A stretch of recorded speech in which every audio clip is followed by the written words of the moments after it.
Continuamos hoy, amigo oyente, nuestro viaje por el libro de Génesis. En nuestro programa anterior consideramos el primer sueño de José y notamos la reacción de sus hermanos, cómo se burlaron de él y cómo llegaron a odiarle más por causa de este sueño. Y dijimos que, sin embargo, esto no puso fin a los sueños porque después tuvo otro. Leamos ahora los versículos 9 al 11 de este capítulo 37 de Génesis que estamos estudiando. Soñó aún otro sueño, y lo contó a sus hermanos, diciendo, He aquí que he soñado otro sueño, y he aquí que el sol y la luna y 11 estrellas se inclinaban a mí. Y lo contó a su padre y a sus hermanos. Y su padre le reprendió y le dijo, ¿Qué sueño es este que soñaste? ¿Acaso vendremos yo y tu madre y tus hermanos a postrarnos en tierra ante ti? Y sus hermanos le tenían envidia, mas su padre meditaba en esto. José contó este sueño y ellos comprendieron de lo que hablaba. Esta misma figura aparece en Apocalipsis capítulo 12, versículo 1, donde una mujer se describe vestida del sol, con la luna debajo de sus pies, y sobre su cabeza una corona de 12 estrellas. Esto significa la nación de Israel. Estos hermanos comprendieron que José les hablaba de ellos mismos, los hijos de Israel. Y vemos aquí a la nación de Israel en su principio. Génesis es como un botón en flor que florece al seguir nosotros a través de la Escritura. Aquí está un botón que no florecerá hasta cuando lleguemos al libro de Apocalipsis. Florecerá tarde, sí, pero florecerá. Y debemos comprender lo que se dice y no debemos tratar de adivinarlo. No hay necesidad de adivinar cuando se explica tan claro como está aquí. El viejo Jacob lo comprendió exactamente bien. Regañó al muchacho, pero todo lo que José podía contestar fue, así fue el sueño. José no trataba de interpretarlo porque era evidente lo que significaba.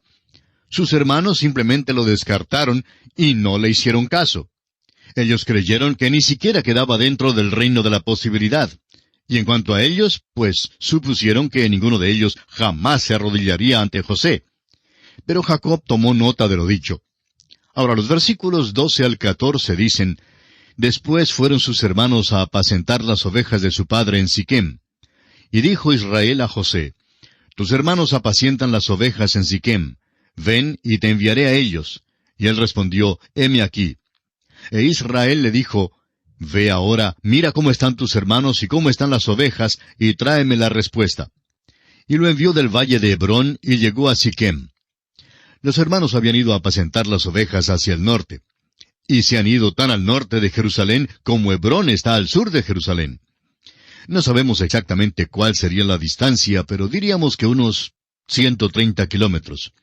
Han avanzado, pues, algo lejos de su casa, porque apacentaban sus ovejas por toda aquella región. Puede notar, amigo oyente, que habían llevado las ovejas hasta Siquem. Ahora note usted la obediencia de José. Leamos los versículos 15 hasta el 20 de Génesis, capítulo 37. Y lo halló un hombre, andando él errante por el campo, y le preguntó a aquel hombre diciendo, ¿Qué buscas? José respondió, Busco a mis hermanos, te ruego que me muestres dónde están apacentando. Aquel hombre respondió, Ya se han ido de aquí, y yo les oí decir, Vamos a Dotán. Entonces José fue tras de sus hermanos, y los halló en Dotán. Cuando ellos lo vieron de lejos, antes que llegara cerca de ellos, conspiraron contra él para matarle. Y dijeron el uno al otro, He aquí viene el soñador. Ahora pues, venid y matémosle, y echémosle en una cisterna, y diremos, Alguna mala bestia lo devoró, y veremos qué será de sus sueños. Cuando José llegó a Siquem, buscó por todas partes, y no podía encontrar a sus hermanos. Ese es un territorio muy escabroso. Este hombre que se menciona aquí, pues, ayuda a José diciéndole que sus hermanos habían ido hasta Dotán. Sin duda había visto a José pasar por su tienda muchas veces y se dio cuenta que estaba buscando a alguien. Ahora Dotán está muy lejos de Siquem. Está cerca del valle de Esdraelón. José pues salió a buscarlos una vez más. Por fin los encuentra, pero ellos le odiaban tanto que mientras él se acercaba a ellos, comenzaron a pensar en la forma de darle muerte. Y dijeron el uno al otro, He aquí viene el soñador. Vamos a quitárnoslo de encima. Y luego veremos si esos sueños se realizan o no. Vamos ahora a dejar nuestra historia aquí por un momento, porque quisiéramos enfocar nuestra atención en la comparación que hay entre este joven José y el Señor Jesús. Y no debemos perder la analogía. En primer lugar, El nacimiento de José fue milagroso, porque Dios intervino al contestar la oración. Así lo leemos en el capítulo 30 de Génesis, versículo 22. También el Señor Jesús fue nacido de una virgen de un modo milagroso. Esto lo encontramos registrado en Lucas capítulo 1, versículo 35. En segundo lugar, José era amado de su padre. También el Señor Jesús fue amado por su padre, quien declaró, «Este es mi Hijo amado». En tercer lugar, José tuvo una túnica de diversos colores, la cual le colocó aparte de los demás. Cristo, por su parte, también fue puesto aparte porque fue apartado de los pecadores. Así lo leemos en la Epístola a los Hebreos, capítulo 7, versículo 26. En cuarto lugar, José anunció que iba a reinar sobre sus hermanos. El Señor Jesús se presentó como el Mesías, y así como se mofaron del mensaje de José, también se mofaron de Jesús. Recuerde que escribió también Pilato un título que puso sobre la cruz, el cual decía, «Jesús Nazareno, Rey de los Judíos». Y fue puesto allí como una burla. En quinto lugar, José fue enviado del Padre a sus hermanos. Jesús, por su parte, fue enviado por su Padre Celestial a sus hermanos en la tierra. Llegó primero a las ovejas perdidas de la casa de Israel. En sexto lugar, José fue aborrecido por sus hermanos sin causa. Y el Señor Jesús también fue odiado por sus hermanos sin causa. Y así lo encontramos registrado en el Evangelio de Juan, capítulo 15, versículo 25. Ahora volvamos a nuestra historia. Recordemos que José se está acercando a sus hermanos y que ellos están buscando la forma de darle muerte. José está vistiendo esa túnica de diversos colores con mangas. Esa era una señal de rango y era aborrecida por sus hermanos, quienes no tenían una igual. Debemos recordar que José no era el mayor, ni aún seguía en turno al mayor. Sin embargo, disfrutaba de un rango superior entre sus hermanos. Por tanto, existe todo este odio. Pobre Jacob, está hallando una y otra vez que Dios no aprueba la pluralidad de su matrimonio. Ciertamente causó tristeza en el hogar. Prosigamos con esta historia, leyendo ahora el versículo 21 de Génesis capítulo 37. Cuando Rubén oyó esto, lo libró de sus manos y dijo, «No lo matemos». Ya Rubén había perdido su puesto de primogénito. Sin embargo, se destaca aquí como el que tiene juicio más maduro que los demás. Los demás lo habrían matado si no hubiera sido por la intervención de Rubén. En el versículo 22, escuchemos la defensa que hace Rubén por su hermano José. Y les dijo Rubén, «No derraméis sangre, echadlo en esta cisterna que está en el desierto, y no pongáis mano en él, por librarlo así de sus manos, para hacerlo volver a su padre». La intención reconocida de Rubén fue de meter a José en la cisterna, y después él regresaría sin ser observado para sacarlo de allí y llevarlo a casa de su padre, donde contaría lo que había sucedido. Ahora, en los versículos 23 al 28, veremos cómo se lleva a cabo el plan malévolo contra José. Leamos. Sucedió pues que cuando llegó José a sus hermanos, ellos quitaron a José su túnica, la túnica de colores que tenía sobre sí, y le tomaron y le echaron en la cisterna, pero la cisterna estaba vacía, no había en ella agua.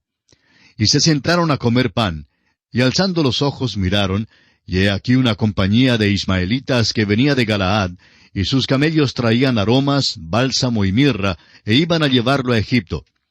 Entonces Judá dijo a sus hermanos, ¿qué provecho hay en que matemos a nuestro hermano y encubramos su muerte? Venid y vendámosle a los ismaelitas, y no sea nuestra mano sobre él, porque él es nuestro hermano, nuestra propia carne. Y sus hermanos convinieron con él. Y cuando pasaban los madianitas mercaderes, sacaron ellos a José de la cisterna, y le trajeron arriba, y le vendieron a los ismaelitas por 20 piezas de plata. Y llevaron a José a Egipto. Esa túnica que José llevaba era como una banderilla que se le pone al toro. La aborrecían porque le distinguía entre ellos. Según la ley de la primogenitura, los hermanos mayores tenían la supremacía, y esto causó que se llenaran más de odio. Ahora Judá interviene cuando ve pasar unos mercaderes. El plan que tiene no parece ser tan bueno, pero por lo menos no desea que maten a José. No quiere que la sangre de José caiga sobre la mano de sus hermanos. Al parecer, ellos quedaron satisfechos con la sugerencia que Judá les hizo, porque lo que deseaban era deshacerse de José, no importaba lo que sucediera. Se dieron cuenta que los ismaelitas se lo llevarían para Egipto para venderlo allá como esclavo. Por lo menos se librarían de él. La esclavitud, en la mayoría de los casos, era como una muerte viviente, y sabían que ciertamente nunca jamás oirían hablar de él. Ahora, ¿cómo le parece a usted lo que Moisés ha escrito aquí? En primer lugar, llama a estos hombres ismaelitas, y luego los llama madianitas. Entonces, ¿quiénes son? Hace muchos años alguien escribió un librito en el cual enumera más de 1000 errores que dijo haber encontrado en la Biblia, y entre ellos mencionaba este. Los críticos que odian la Biblia entresacan algo así como esto y lo llaman un error. En realidad lo que Moisés expresa aquí es bien preciso. Vamos a ver, ¿quiénes son los ismaelitas? Son los descendientes de Ismael, el cual es hijo de Abraham.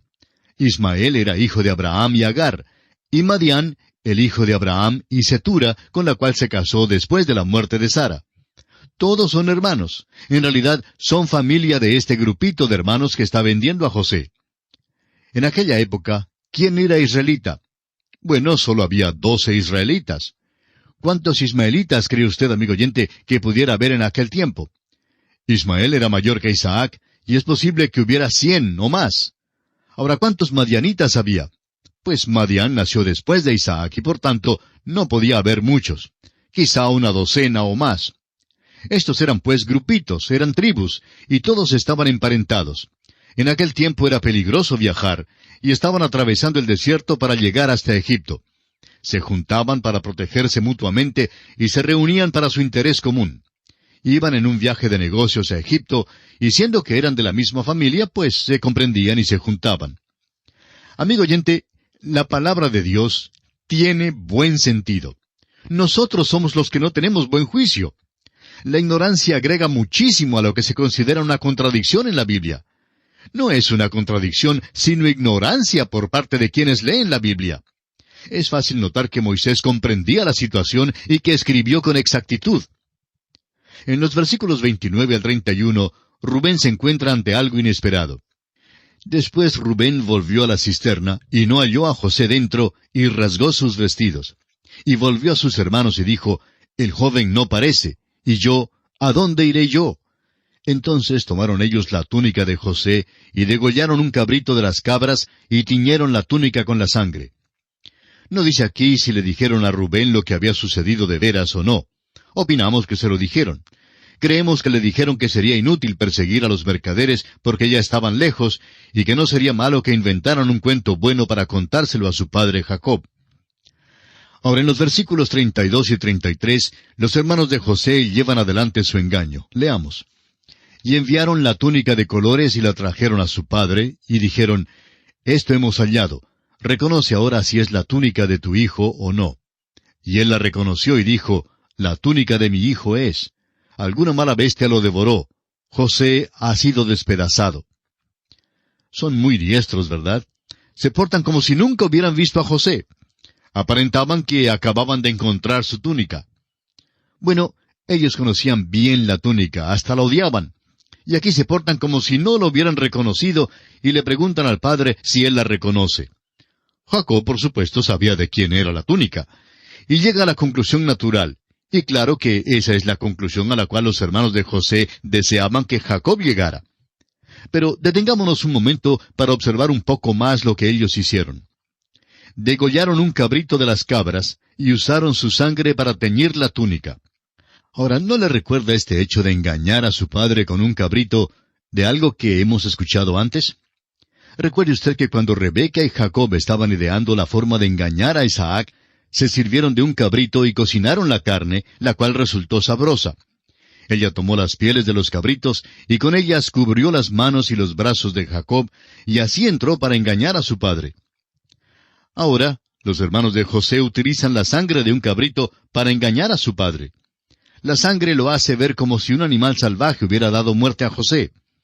El viejo Jacob, por supuesto, llega a la conclusión de que su hijo ha sido muerto, ha sido despedazado. Escuche usted con cuidado, amigo oyente. A Jacob le engañan y es engañado en la misma manera en que él había engañado. La palabra de Dios nos dice, «No os engañéis, Dios no puede ser burlado, pues todo lo que el hombre sembrare, eso también segará». Si siembra para la carne, si ama la carne, segará de la carne corrupción. Este hombre Jacob había sembrado mal, empleó el engaño, y ahora él es engañado. Ha sido engañado de la misma manera. Amigo oyente, cuando sembramos grano, segamos grano. Cuando sembramos cizaña, cosechamos cizaña. Cosechamos exactamente lo que sembramos. Amigo oyente, esto es verdad en cualquier parte hoy en día. Es verdad en lo físico, en lo moral y en lo espiritual. Y es verdad también para el creyente. Si usted cree que puede pecar pasando por encima de todo porque es hijo de Dios, pues está muy equivocado. El hecho es que no debe pecar porque Dios no hace acepción de personas. Él declaró que así sería y no hace acepción con usted. No puede pecar sin ser observado por Dios. Hace muchos años, un ministro se enamoró de la esposa de otro hombre y se involucró con ella. Fue una historia bastante repugnante. Este ministro trataba de justificarse en la base de que él era una persona especial para Dios, y sentía que, por ser quien era, podía actuar en un nivel diferente y guiarse por un libro de reglas frente a los demás. Pero, amigo oyente, Dios dice en su palabra que Dios no hace acepción de personas. Dios dice que no podemos pecar sin ser observados por Él. Al leer los versículos 34 y 35, vemos que Jacob cosecha lo que había sembrado. Leamos estos versículos. Entonces Jacob rasgó sus vestidos, y puso cilicio sobre sus lomos, y guardó luto por su hijo muchos días. Y se levantaron todos sus hijos y todas sus hijas para consolarlo. Mas él no quiso recibir consuelo, y dijo, descenderé enlutado a mi hijo hasta el Seol. Y lo lloró su padre. Quizá alguien pensará que esto es una demostración del amor que Jacob tenía para con su hijo José.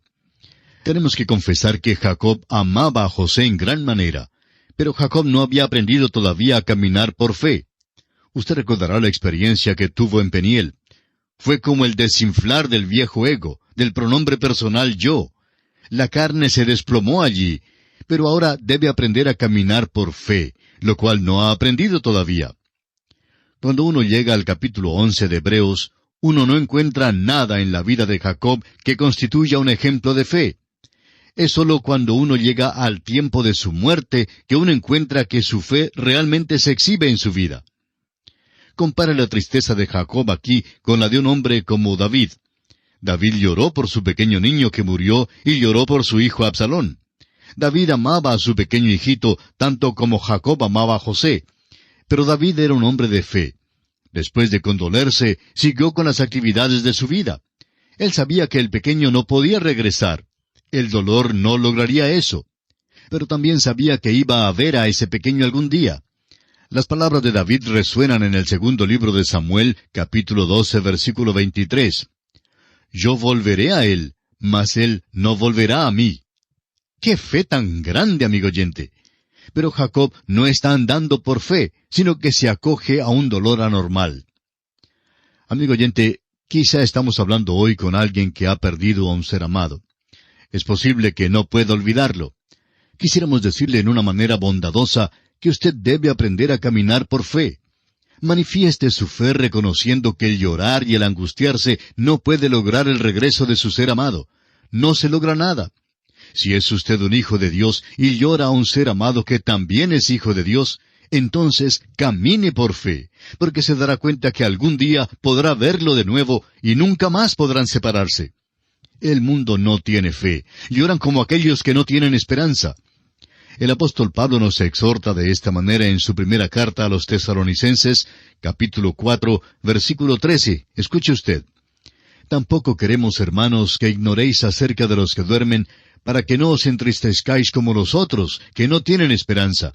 Porque si creemos que Jesús murió y resucitó, así también traerá Dios con Jesús a los que durmieron en él.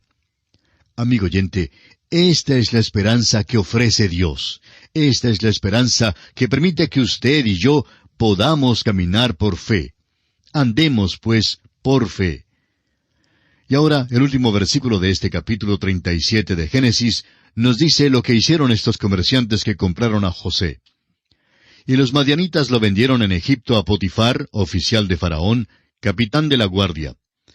Y así concluye el capítulo 37 de Génesis, y entramos al capítulo 38. Este capítulo nos habla del pecado y la deshonra de Judá. Muchas personas han preguntado, ¿por qué se incluye este capítulo en la Biblia?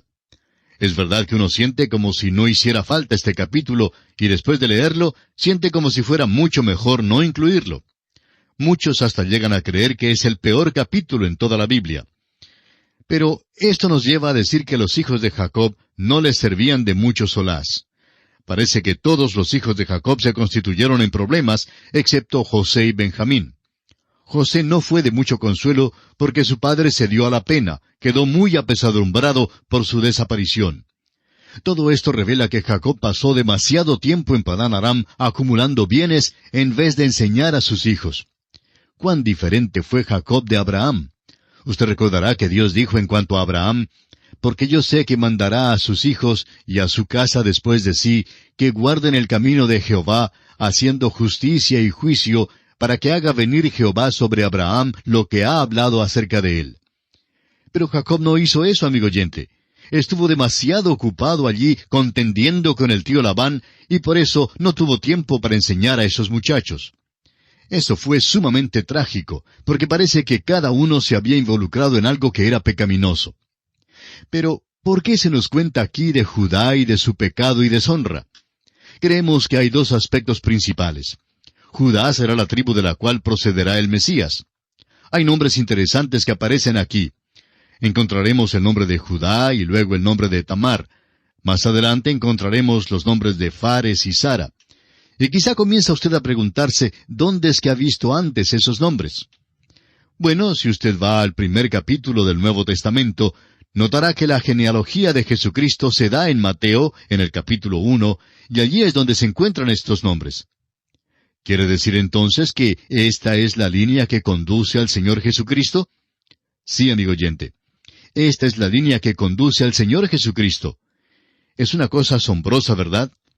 En este capítulo se nos revela el pecado terrible de esta gente, y sin embargo, el Señor Jesús procedió de esa línea. Realmente tomó nuestro lugar aquí. Entró en una línea pecaminosa. Y eso es lo que trata de decirnos la palabra de Dios. Tomó nuestra forma humana y fue tentado en todo según nuestra semejanza, pero sin pecado. Entró en esa línea humana, donde todos pecaron y están destituidos de la gloria de Dios. Bueno, amigo oyente, continuaremos considerando este capítulo 38 en nuestro próximo programa. Será hasta entonces, es nuestra oración que el Señor le bendiga abundantemente.